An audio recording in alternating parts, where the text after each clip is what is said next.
오늘은 열왕기하 4장을 통해서 엘리사가 행한 5가지 이적 이렇게 해서 은혜 나누도록 하겠습니다. 4장에 나오는 이적이 5가지가 있습니다.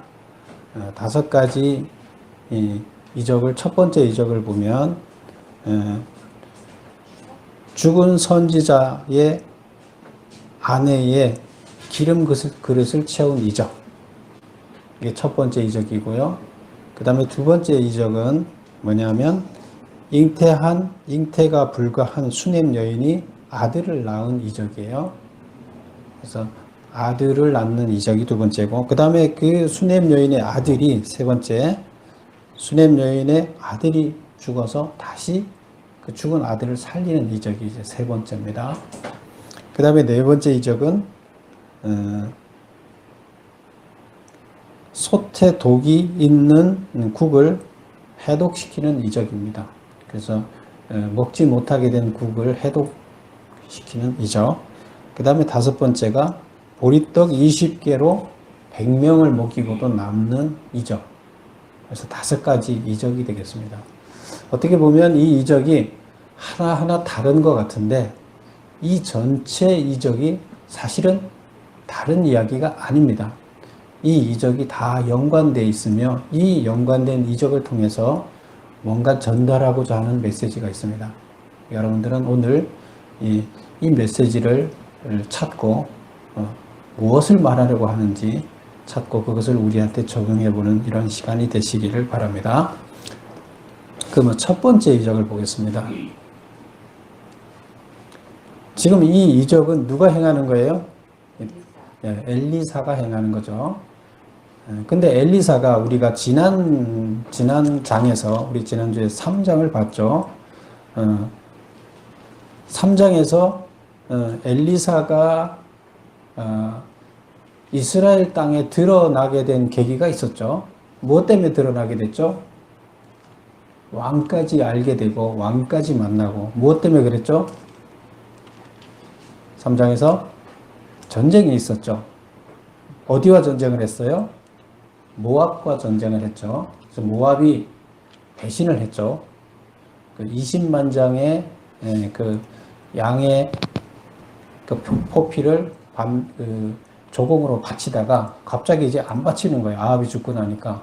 그래서 둘째 아들 여호람이 왕이 됐는데 안 바쳐요. 그래서 여호람이 3개 나라를 연합해서 남유다와 또 에돔과 3 나라가 연합을 해서 모압을 쳐들어가게 되는 거죠. 그래서 모압을 쳐들어가는 과정에서 가다가 사막으로 돌아가다가 물이 없어서 다 굶어 죽게 생겼었죠. 그럴 때 하나님께서 이적을 행해서 물이 있게끔 이제 해주고 그 다음 그 일로 인해서 아람 군대를 무찌를 수 있도록 이렇게 해줬죠.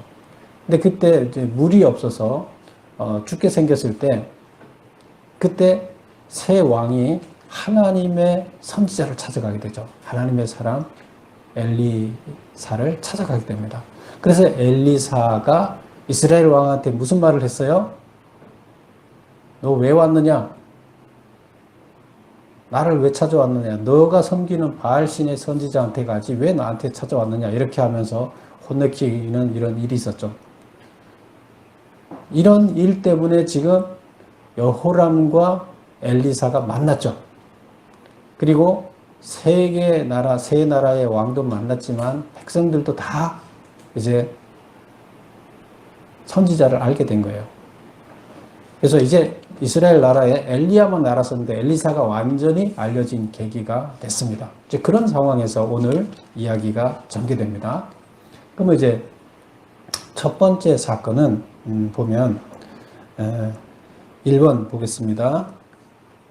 죽은 선지자의 아내가 엘리사에게 간청한 것은 죽은 선지자는 누구인가? 빚을 진 이유는 무엇인가? 그래서 여기 본문의 1절에 보면 이렇게 되어 있죠. 선지자의 제자들의 아내 중에 한 여인이 선지자의 제자들의 아내 중에 한 여인이 그러니까 선지자라는 사람이 있었고 그 안에 중에 한 사람이 엘리사에게 이야기를 했어요. 당신의 종 나의 남편이 죽었다. 당신의 종이 여호와를 경외하는 줄을 당신이 안다. 내 남편이 죽었는데 내 남편이 하나님을 경외하는 줄을 당신도 알고 있다. 이제 그런데 남편이 죽고 나니까 남편이 빚을 졌는데 그 돈을 빌려준 사람이 와서 우리 아이를 데려다가 종을 삼겠다고 한다. 어떻게 해야 되고 좋겠습니까? 이제 호소를 하게 되는 거죠. 엘리사가 선지자라는 사람이 이런 일을 당했다고 하니까 엘리사가 이걸 듣고 가만히 있을 수가 없죠. 그래서 2절에 보면 그에게 뭐라고 하냐면 내가 너를 위하여 어떻게 하랴? 내 집에 무엇이 있는지 내게 말하라. 내가 뭔가 도와주고 싶은데 내 집에 뭐가 있느냐? 지금 가진 게 뭐가 있느냐? 지금 제일 어려운 게 아무것도 없다는 얘기를 하는 거잖아요. 지금 없어서 두 아들이 팔려가게 생겼습니다. 근데 그래도 한번 생각해봐라. 너가 뭔가 가진 것이 있을 것이다. 이렇게 이제 질문을 합니다. 그랬더니 뭐라 그래요? 집에 기름 한 그릇 외에는 아무것도 없습니다. 기름 한 그릇은 있습니다. 근데 다른 건 아무것도 없습니다. 근데 먹고 살 수 없죠. 기름 한 그릇 가지고 먹고 살아요? 빵이 있어야지 먹죠. 이렇게 얘기를 합니다. 그랬더니 뭐라 그래요? 이웃에 가서 그릇을 많이 빌려와라. 조금 빌리지 말고 많이 빌려라. 그리고 두 아들하고 방에 들어가서 문을 닫고 거기에서 그 빈 그릇에다가 기름을 부어봐라. 그리고 기름이 다 차면 또 옆에 그릇에 채우고 결국에 그릇 그대로 했어요. 다 찼어요. 그리고 나와서 다 찼습니다. 이제 어떻게 할까요? 물으니까 뭐라 그래요? 7절에 보면 하나님의 사람이 나가서 말하니 그가 이르되 너는 가서 기름을 팔아 빚을 갚고 남은 것으로 너와 내 두 아들이 생활하라. 이렇게 얘기를 합니다. 이게 이제 첫 번째 사건의 이야기예요. 그러면 이제 문제를 풀어보겠습니다. 죽은 선지자의 아내가 엘리사에게 간청한 것은 뭐였어요?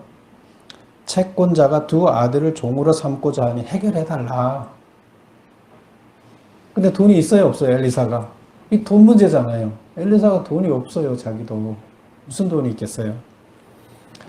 그걸 얘기를 합니다. 그래서 여기 보면 죽은 선지자는 누구인가? 근데 성경 본문에는 나와 있지 않아요. 죽은 선지자가 누구인지.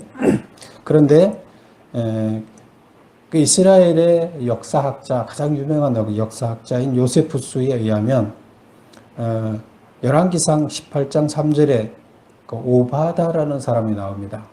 여러분 기억나세요? 오바다라는 사람이 뭐한 사람이었어요? 아합이 하나님을 믿는 사람들을 다 잡아 죽이려고 할 때 100명을 숨겨놨었어요. 50명씩 100명을 숨겨놓고 그들한테 먹을 것을 갖다 자기 돈으로 그들을 먹여서 죽지 않게 살렸던 사람이에요. 이게 누구예요? 오바다. 그래서 오바다라는 사람이 일 것이다. 이렇게 이야기를 하고 있습니다. 성경에는 안 나와 있지만 역사학자들이 그렇게 얘기를 하고 신학자들이 또 그게 맞을 것이다. 이렇게 보고 있습니다. 그래서 저도 그렇게 보는 게 맞을 것 같아. 이렇게 보고요. 그 다음에 빚을 진 이유는 뭐냐? 선지자들을 위해서 가진 재산을 다 써버렸기 때문이다. 100명을 먹여서 숨겨서 살리려고 하다 보니까 정부 관료로 있었지만 아합 밑에서 월급 받아갖고 저축해놨다가 그걸 다 써버렸기 때문에 빚을 진 거죠. 이제 그리고 또 계속 굶어 죽으려 하니까 돈을 빌려서 갖다 그들을 먹여 살린 거죠. 하나님의 선지자들을 먹여 살리기 위해서 빚을 졌어요. 자기 재산을 다 탕진하고 빚을 졌어요. 그래서 그리고 병들어서 죽었어요. 오바다가. 그리고 그 부인이 지금 찾아와서 내 남편 당신 알지 않습니까? 하나님 경외하는 줄 알지 않습니까? 우리 아들 둘 종으로 팔려가게 생겼습니까? 어떻게 해야 되겠습니까? 이렇게 얘기를 합니다. 2번 보겠습니다. 그래서 엘리사가 내 집에 무엇이 있느냐고 물은 이유는 과부에게 주어진 은혜 받을 수단이 무엇인지 알기 위해서다. 내 집에 무엇이 있느냐 이렇게 얘기를 했어요. 그런데 뭐 아무것도 없다는 거 알고 있을 거 아니에요. 근데 돈이 없어요. 없는 거 알고 있어요.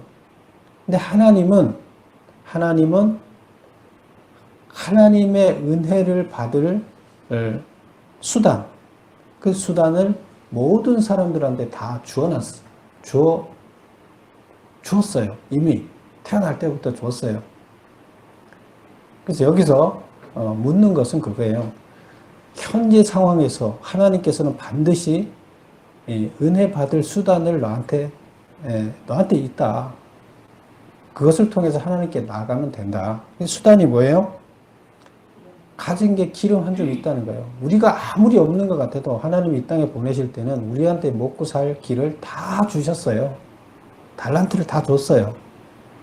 지금 가족이 아무리 먹고 살 게 없다 하더라도 하나님께서는 거기에 뭘 주셨다? 먹고 살 수 있는 수단을 다 줬다는 거예요. 그러니까 단지 그것을 발견하지 못할 뿐이에요. 그것을 이제 알려주기 위해서 지금 이렇게 말을 합니다. 그래서 잘 생각해봐라. 그랬더니, 기름이 있긴 합니다. 근데 뭐, 기름 갖다 저희가 어떻게 해요? 이제 얘기를 하는 거죠. 그래서 그 질문은, 지금 엘리사도 몰라요. 뭐가 있는지. 근데 물어보니까 기름이 있다. 이제 얘기를 하는 거죠. 그래서 뭐라고 답했느냐? 기름 한 그릇이 있습니다. 그러면 그 기름이 뭐예요? 하나님이 은혜를 줄 수단이라는 겁니다. 그럼 우리도 마찬가지예요. 우리한테 아무것도 없고 내가 가난한 것 같고 내가 재능이 없는 것 같고 아무것도 할 수 없는 것 같아도 하나님께서는 나한테 이미 뭘 줬어요. 자기가 스스로 질문해 보면서 뭘 줬느냐를 찾아보세요. 모든 사람들한테 하나님은 공평하게 주셨어요. 3번 보겠습니다. 엘리사의 명대로 빈 그릇을 많이 준비하여 문을 닫고 기름을 붓자 모든 그릇에 기름이 가득 찼다. 그릇과 기름은 무엇을 의미하는가? 왜 문을 닫으라고 했는가? 기름을 어떻게 사용하라고 했는가? 첫 번째 질문이 뭐예요? 그릇과 기름은 무엇을 의미하는가? 기름은 하나님의 은혜. 기름을 붓는다는 건 하나님이 은혜를 부어주신다는 거예요. 기름이 계속 늘어나잖아요. 기름이 한 그릇 있었는데 여러 그릇이 다 찼어요. 하나님은 은혜를 부어주되 어떻게 부어져요? 계속적으로 충만히 차고 넘치도록 은혜를 부어주십니다. 결국 우리는 뭐 때문에 먹고 살아요? 하나님의 은혜 때문에 먹고 살아요. 이 땅에 사는 동안. 그러니까 하나님은 그 수단을 통해서 은혜를 부어줄 수단을 주셨고 그 수단을 통해서 은혜를 계속 부어주세요. 그래서 기름은 하나님의 은혜예요. 그런데 은혜를 받을 그릇은 은혜를 받을 도구라는 겁니다. 그러면 하나님이 기름을 부어주려고 그러면 도구를 빌려와야 될 거 아니에요. 그럼 우리가 이 세상에 살면서 도구를 빌려오는 일, 기름을 받을 도구를 내가 준비하는 일은 내가 해야 된다는 겁니다. 그럴 때 하나님은 은혜를 부어주신다는 거예요. 은혜를 받을 수단은 우리에게 이미 줬기 때문에 그 그릇은 우리가 준비해야 된다. 준비하는 게 뭐예요? 우리가 은혜를 받을 도구를 어떤 방식으로든 우리는 만들어야 돼요. 준비해야 돼요. 그게 은혜를 받는 길이에요. 하나님은 은혜를 주려고 기름을 계속 채워주려고 준비를 하고 계세요. 이미 다 준비해 놓고 있어요. 그 다음에 네 번째 보겠습니다.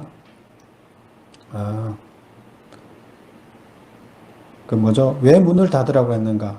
문을 닫고 집에 들어가서 문을 닫고 기름을 부으라 그랬잖아요. 문을 열어놓고 부으면 안 돼요? 왜 그랬는가? 은혜가 베풀어질 때 다른 사람에 의해 방해받지 않도록 하기 위해서다. 하나님의 은혜가 베풀어질 때는 나와 하나님과의 관계예요. 그래서 나와 하나님의 관계가 방해받지 않도록 하기 위해서 그렇게 하라는 겁니다. 그래서 우리는 하나님을 만날 때는 다른 거에 의해서 방해받지 않고 하나님과 나와의 관계에서 받아야 된다. 이런 뜻입니다. 그 다음에 기름을 어떻게 사용하라고 했는가? 기름을 팔아 빚을 갚고 남은 것으로 생활하라고 했다. 결국 빚을 갚았죠. 빚을 갚고 아들을 종으로 보내지 않게 됐고 또 생활까지 할 수 있게 됐어요. 근데 영원히 할 수 있는 건 아니죠.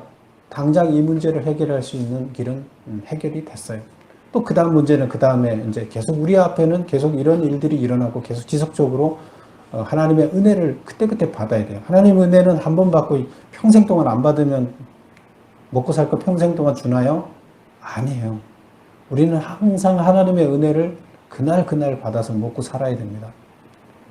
그럼 우리는 하나님의 은혜를 받기 위해서 뭘 준비해야 돼요? 은혜의 수단, 은혜의 도구, 기도하고 말씀 읽고 이게 그릇이에요. 은혜를 받는 그릇이에요. 기도하고 말씀 읽고 하나님 앞에 가까이 나가고 하나님이 하라는 것을 실천하고 그랬을 때 하나님의 은혜가 베풀어지는 겁니다.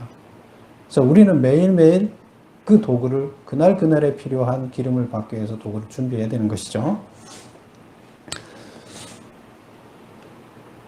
죽은 선지자의 아내의 기름 그릇을 채운 이 사건은 지금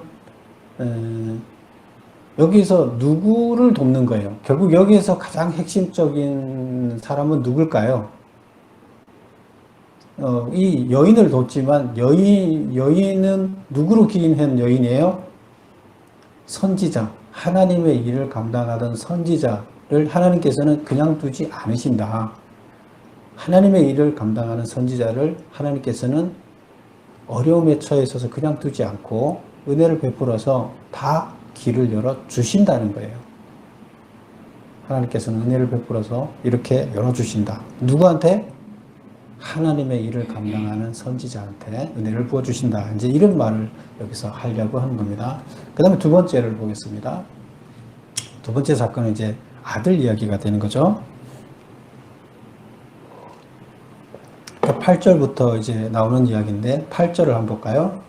하루는 엘리사가 수넴에 이르렀더니 거기에 한 귀한 여인이 그를 강권하여 음식을 먹게 하였으므로 엘리사가 그곳을 지날 때마다 음식을 먹으러 그리로 들어갔더라. 여인이 그의 남편에게 이르되 항상 우리를 지나가는 이 사람은 하나님의 거룩한 사람인 줄을 내가 아노니 청하건대 우리가 그를 위하여 작은 방을 담 위에 만들고 침상과 책상과 의자와 촛대를 둡시다. 그가 우리에게 이르면 거기에 머물리이다 하더라. 그래서 지금 한 수넴 여인이 등장을 하는데 엘리사가 수넴 지역을 이렇게 지나갔는데 그 수넴에서 어떤 여인이 이 하나님의 선지자를 알아봅니다.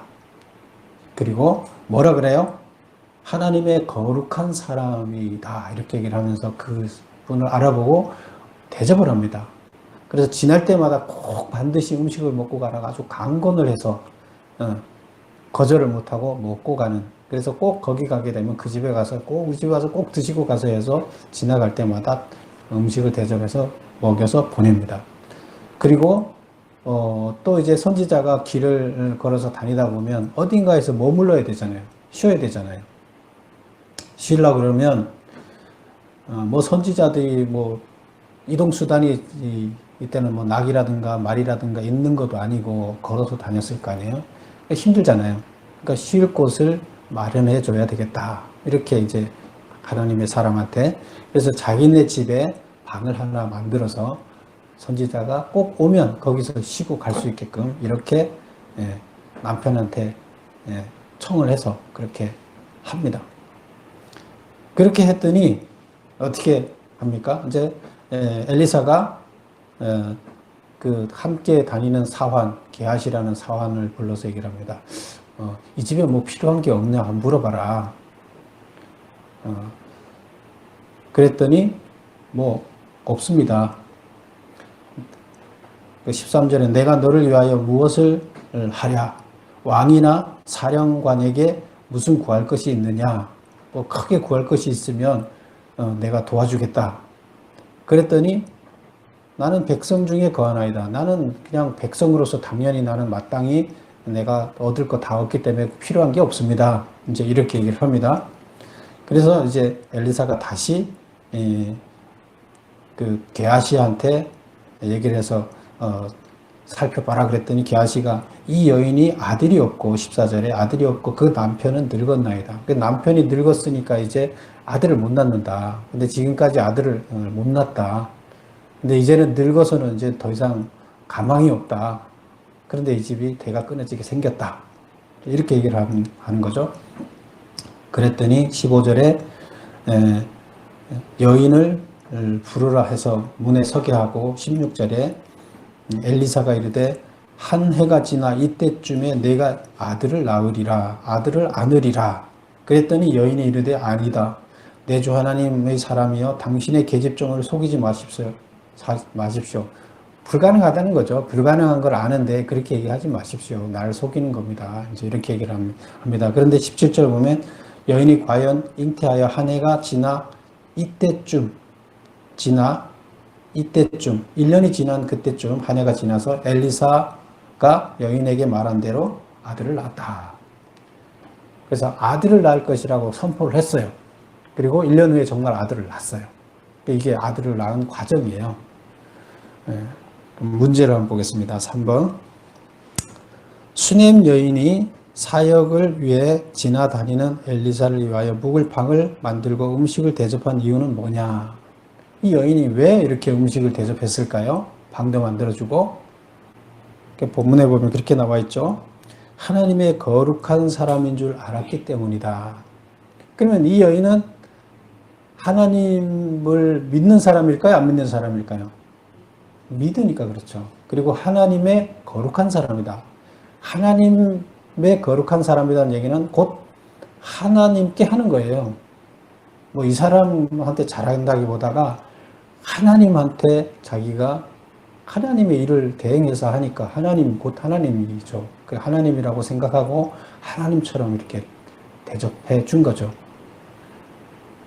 그래서 이 아들을 잉태하게 된 그 원인은 결국 엘리사한테 있었다는 거죠.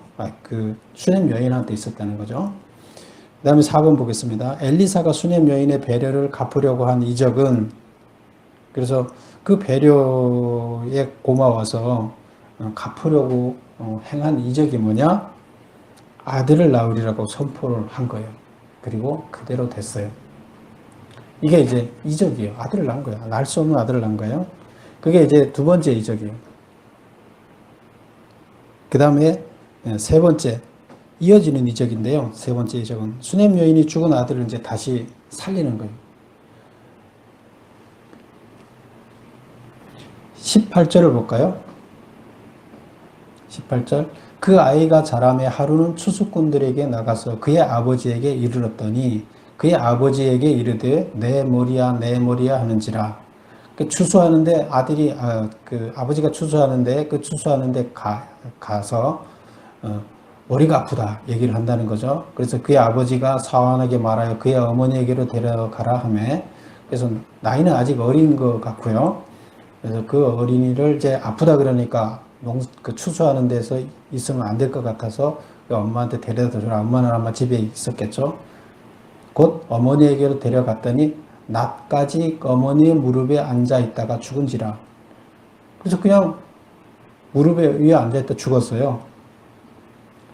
그의 어머니가 올라가서 아들을 하나님의 사람의 침상 위에 두고 문을 닫고 나와서 그 남편을 불러 이르되 청하건대 사환 한 명과 나귀 한 마리를 내게로 보내소서. 내가 하나님의 사람에게 달려갔다 돌아오리다. 근데 아들이 죽었는데 21절에 뭐를 해요?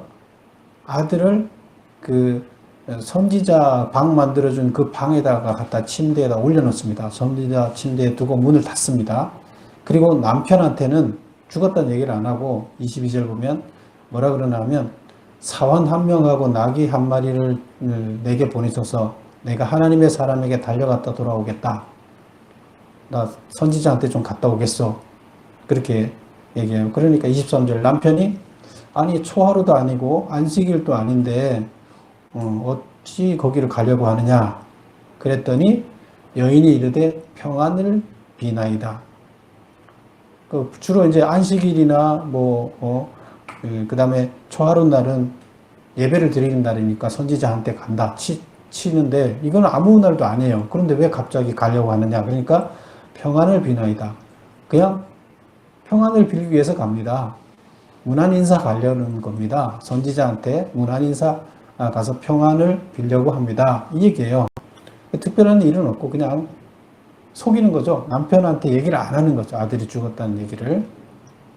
그 다음에 24절을 보면 그러고 나서 이에 나귀의 안장을 지우고 자기 사원에게 이르되 몰고 가라. 내가 말하지 아니하거든 나를 위하여 달려가기를 멈추지 말라. 그래서 계속 멈추지 말고 달려가자는 거예요. 누구한테? 엘리사를 지금 찾아가자는 거예요. 마음이 급하죠. 25절 드디어 갈멜산에 가서 갈멜산까지는 한 40km 돼요. 40km를 말을 타고 달려간 거죠. 하나님의 사람에게로 갔어요. 그랬더니 하나님의 사람이 멀리서 그를 보고 자기 사원에게 게하시에게 저 수냄 여인이 온다. 너는 가서 그를 맞아라. 평안하냐? 내 남편이 평안하냐? 아이가 평안하냐? 하라 물어봐라. 그랬어요. 그래서 여인이 대답하되 평안하다. 아무 일 없다. 누구한테 얘기하는 거예요? 게하시 사환한테 얘기를 하는 거예요. 그래서 사환이 물어봤을 때 집안에 아무 일 없고 아주 평안하다. 이렇게 얘기를 합니다. 그래서 산에 이르러 하나님의 사람에게 나아가 그의 발을 아는지라. 게하시를 지나고 이제는 맞으러 오는 게하시한테는 그냥 평안하다 얘기를 하고 하나님의 사람 엘리사에게 나아가서 그 발을 아는지라. 엘리사의 발을 꽉 끌어안았어요. 그래서 게하시가 가까이 와서 그를 물리치고자 하며 왜? 아이고 이제 선지자를 함부로 막 다리를 꺼안고 여자가 그러면 안 되잖아요. 그래서 하나님의 사람이 이르되 가만두라. 그의 영혼이 괴로워하지만은 여호와께서 내게 숨기고 이르지 아니하였다. 뭔가 괴로운 일이 있다. 그러니까 그냥 둬라. 그런데 하나님께서 괴로운 일이 있다는 것을 나한테 미리 알려주지는 않았구나. 이제 이런 얘기예요. 여인이 이르되 내가 내 주께 이들을 구하더이까 나를 속이지 말라고 내가 말하지 아니하더이까 하니 무슨 말이에요? 내 주께 아들을 구하여 내가 아들 달라고 했습니까? 그리고 날 속이지 말라고 내가 말하지 않았습니까? 그 얘기예요. 아들 달라고 하지 않았는데 아들 줘놓고 아들 죽었습니다. 어떻게 된 겁니까? 이제 그 얘기를 하는 거죠. 29절 엘리사가 게하시에게 이르되 이제 사환을 불러서 내 허리를 묶고 내 지팡이를 들고 허리를 묶으라는 건 뭐예요? 이제 빨리 뛰어가야 되니까 그 죽은 아들한테 빨리 뛰어가야 되니까 바지가 내려가면 안 되니까 허리를 단단히 묶어라. 그리고 엘리사가 자기가 쓰는 지팡이를 주고 그 지팡이를 들고 가라. 그 다음에 가는 중에 사람을 만나거든 인사하지 말고 사람이 내게 인사할지라도 대답도 하지 말고 그 지팡이를 아이 얼굴에 놓으라. 빨리 뛰어가서 아이 얼굴에 이 지팡이를 갖다 올려놓으라는 거예요. 근데 중간에 사람을 봐도 인사도 하지 말고 인사하더라도 받지도 말라는 거예요. 왜? 그 인사하려면 머뭇거리고 시간이 지체하니까 급히 가라는 거예요. 인사도 하지 말고 돌아보지도 말고 그냥 뛰어가서 그 얼굴에다 내 지팡이를 갖다 놓으라는 거예요. 이게 뭘 하라는 거예요? 내가 대신 안 가고 내 지팡이를 대신 보낼 테니까 네가 가서 그 아이를 살리도록 빨리 지팡이를 갖고 가서 거기다 놔라. 그러면 살아날 것이다. 이제 이 얘기가 되는 겁니다. 그랬더니 30절에 아이의 어머니가 이르되 여호와께서 살아계심과 당신의 영혼이 살아계심을 두고 맹세하노니 내가 당신을 떠나지 아니하리다. 이게 무슨 말이에요? 내가 당신을 떠나지 아니하리다. 이 얘기 뭐냐면 당신이 지금 우리 아들한테 가지 않으면 나 여기 계속 있겠다는 거예요. 나 안 떠나가겠다는 거예요. 당신이 내 아들 고치러 가야 된다는 거예요. 당신이 안 가면 못 고친다는 이렇게 막 강요를 하는 거예요. 그러니까 엘리사가 할 수 없이 이에 일어나 여인을 따라갔어요. 그러면 이제 엘리사가 가죠. 그러면 엘리사가 가면 게하시가 지팡이를 올려놓자마자 아이가 살면 안 되겠죠. 게하시가 안 가면 게하시가 가서 엘리사가 안 가면 지팡이가 가서 엘리사 대신에 일으켜야 되겠죠. 그런데 엘리사가 지금 가니까 지팡이가 일으키면 안 되죠. 그래서 그 다음 보세요. 31절. 게하시가 그들보다 앞서가서 지팡이를 그 아이의 얼굴에 놓았으나 소리도 없고 듣지도 아니하고 돌아서서 엘리야를 맞아 그에게 말하여 아이가 깨어나지 아니하되, 당연히 깨어나지 않겠죠. 그래서 깨어나지 않습니다 하고 보고를 해요. 그러니까 엘리사가 집에 들어가 보니 아이가 죽었는데 자기의 침상에 누웠는지라 들어가서 문을 닫으니 두 사람뿐이라. 엘리사가 여호와께 기도하고 아이 위에 올라 엎드려 자기 입을 그의 입에, 자기 눈을 그의 눈에, 자기 손을 그의 손에 대고 그의 몸에 엎드리니 아이의 살이 차차 따뜻해졌더라. 그리고 이제 아이를 고쳐서 데려가라고 여인한테 줍니다. 37절. 여인이 들어가서 엘리사의 발 앞에 땅에 엎드려 절하고 아들을 안고 나가더라. 그래서 아들이 살았어요. 제 스토리는 이렇습니다. 그러면 5번을 보겠습니다. 수넴 여인의 아이가 갑자기 죽게 되자 그 여인은 아이를 살리기 위해 엘리사를 찾아갔다. 이때 아들을 하나님의 사람의 침상에 두고 문을 닫은 이유는 무엇인가? 왜 문을 닫았는가요? 왜 닫았어요? 아들의 죽음을 아무도 모르게 하기 위해서요. 그냥 놔뒀으면 사람들이 보고 죽은지를 다 알고 난리가 날 거 아니에요. 근데 아들의 죽음을 아무에게도 알리지 않기 위해서요. 그러면 왜 죽음을 아무도 알지 못하게 숨겼을까요? 아들이 다시 살 수 있을 거라고 믿었기 때문에 숨긴 거예요. 반드시 다시 살아날 거라. 왜?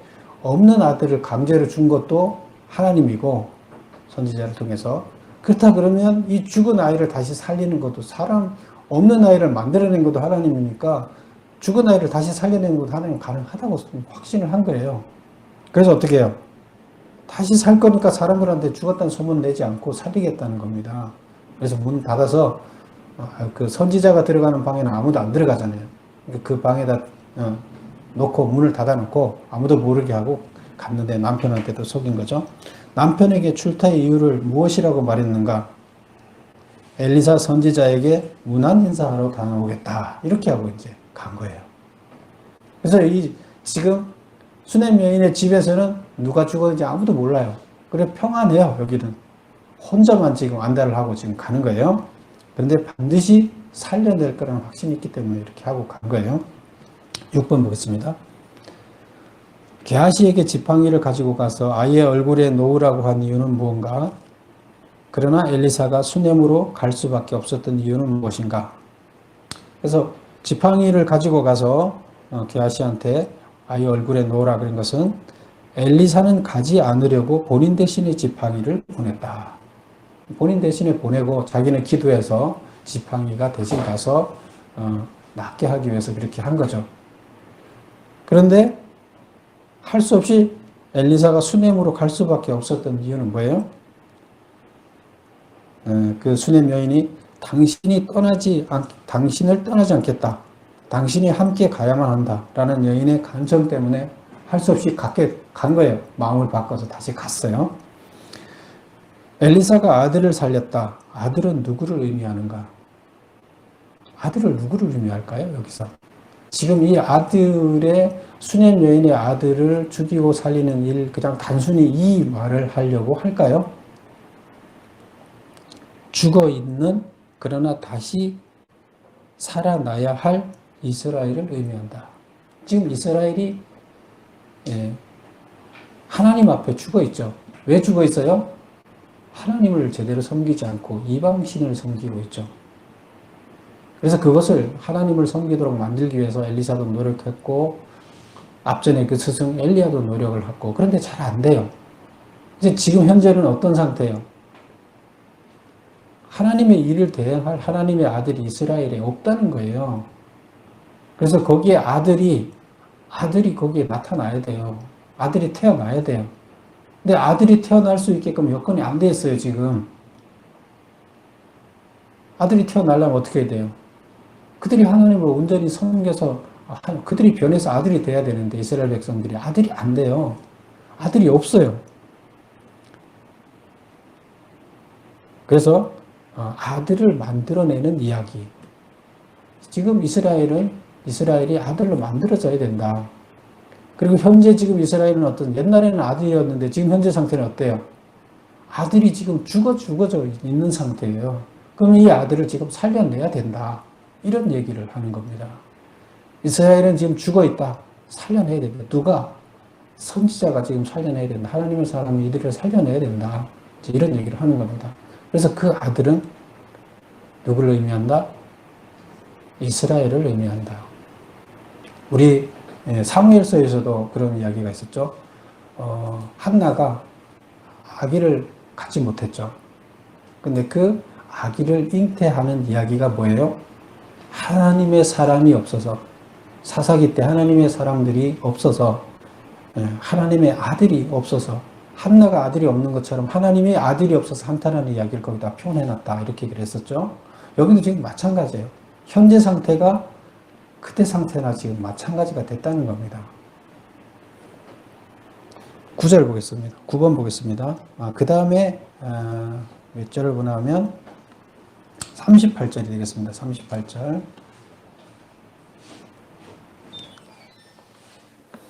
엘리사가 다시 길갈에 이르니 그 땅에 흉년이 들었는데 선지자의 제자들이 엘리사의 앞에 앉은지라. 엘리사가 자기 사환에게 이르러 큰 솥을 걸고 선지자의 제자들을 위하여 국을 끓이라 하며, 흉년이 들어서 선지자의 제자들이, 엘리사가 이제 제자들을 양육하고 있죠. 선지학교에서. 근데 그 제자들이 먹을 게 없어요. 신학교에서 신학생들이 지금 먹을 게 없어요. 그래서 그 사환한테, 엘리사가 자기 사환한테 솥을 걸고 국을 끓이라고 해요.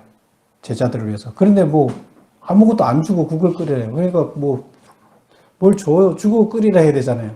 그러니까 사환이 물을 갖다 앉혀놓고 물을 끓이는데 없으니까 39절 보세요. 한 사람이 채소를 캐러 들에 나가 들포도 동굴을 만나 그것에서 들호박을 따서 옷자락에 채워가지고 돌아와 썰어 국 끓이는 솥에 넣고 넣되 그들은 무엇인지 알지 못한지라. 이 들호박이라는 거 먹지 못하는 음식이에요. 그런데 그것을 그냥 그거라도 갖다가 끓여서 먹겠다고 뭐 매일 먹을 수 있는 거 다 따먹고 없는 거예요. 그러니까 평상시에 먹지 않는 저거라도 그럼 끓여서 먹어보겠다고 했는데 그건 독이 들어있는 거예요. 그래서 끓였어요. 40절. 이에 퍼다가 무리에게 주어 먹게 하였더라. 무리가 국을 먹다가 그들이 외쳐 이르되 하나님의 사람이 이어 솥에 죽음의 독이 있나이다 하고 능히 먹지 못하는 자야. 독이 있어서 사람들이 못 먹어요. 그랬더니 41절. 엘리사가 이르되 그러면 가루를 가져오라 하여 솥에 던지고 이르되 퍼다가 무리에게 주라 먹게 하라며 이에 솥 가운데 독이 없어지니라.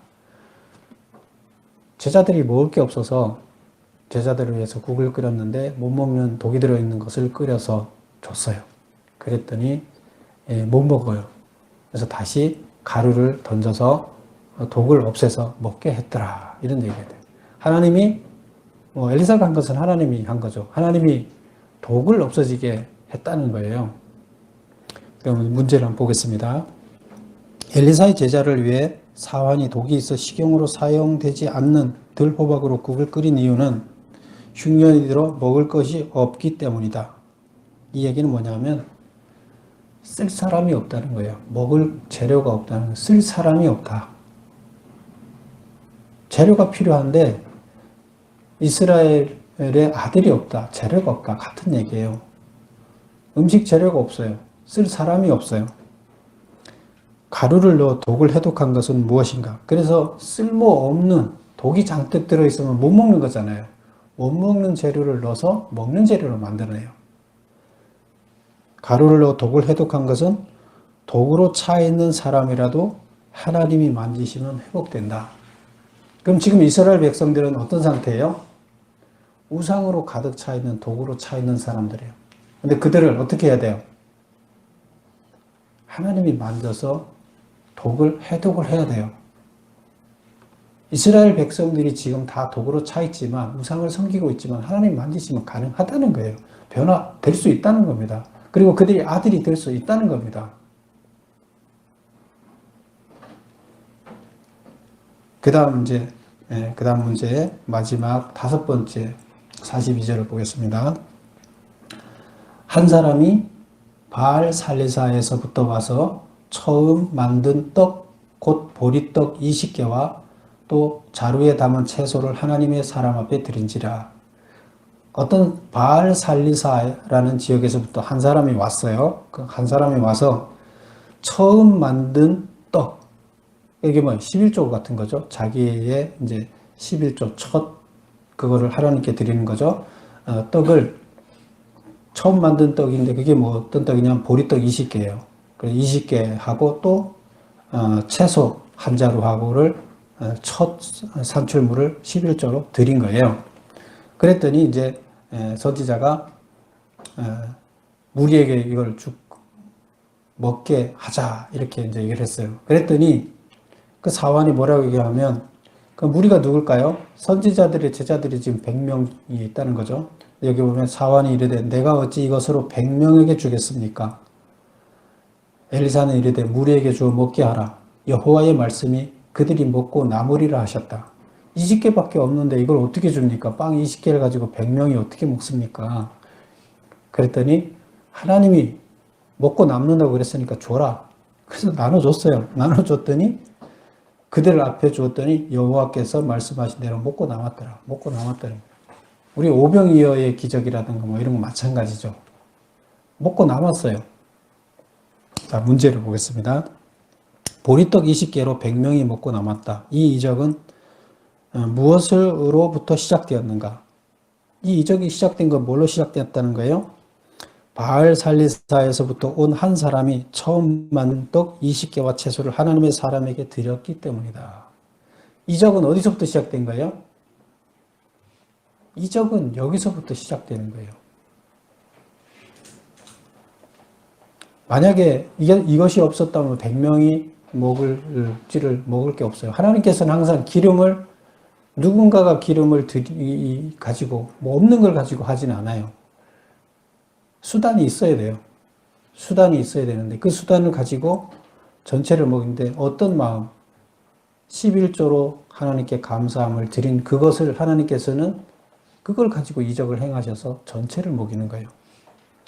그래서 이 이적을 통해 말하고자 하는 것은 무엇이냐? 누군가의 작은 헌신이 있을 때 하나님은 그로 인해 풍성한 은혜를 베풀어 다 같이 먹고 살도록 해주신다.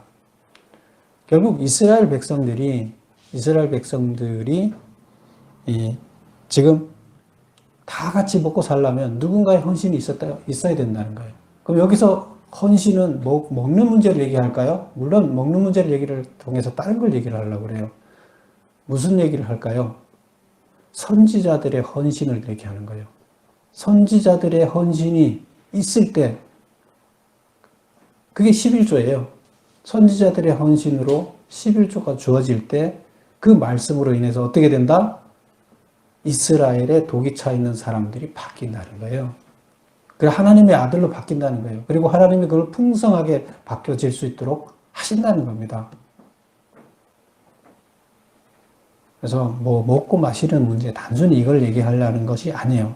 그래서 이 5가지 이야기를 전체적으로 한 묶음으로 뭘 말하려고 하는가를 우리는 찾아볼 수가 있죠. 결국 이스라엘에 하나님의 일을 할 사람이 없다는 거예요. 하나님의 일꾼이. 그럼 하나님의 일꾼이 있으려면 누군가가 헌신을 해야 되고 희생을 해야 되는데 그것이 시작이 돼서 이스라엘을 변화시킬 수 있다는 겁니다. 지금 없어요. 그런데 반드시 가능해요. 이스라엘 안에 가능한 기름이 있어요. 조그만 기름이 있어요. 그런데 그 기름을 가지고 누군가의 헌신을 통해서 이스라엘은 변화될 수 있다. 여기서 누군가가 누구일까요? 지금 선지자들의 희생을 얘기하고. 그래서 처음 나오는 이야기도 누구 이야기예요? 선지자의 아내. 선지자가 희생했고 그의 아내 이야기를 시작을 합니다. 그리고 마지막에 가서도 지금 결국에 희생, 그 선지자의 희생을 얘기를 하는 겁니다.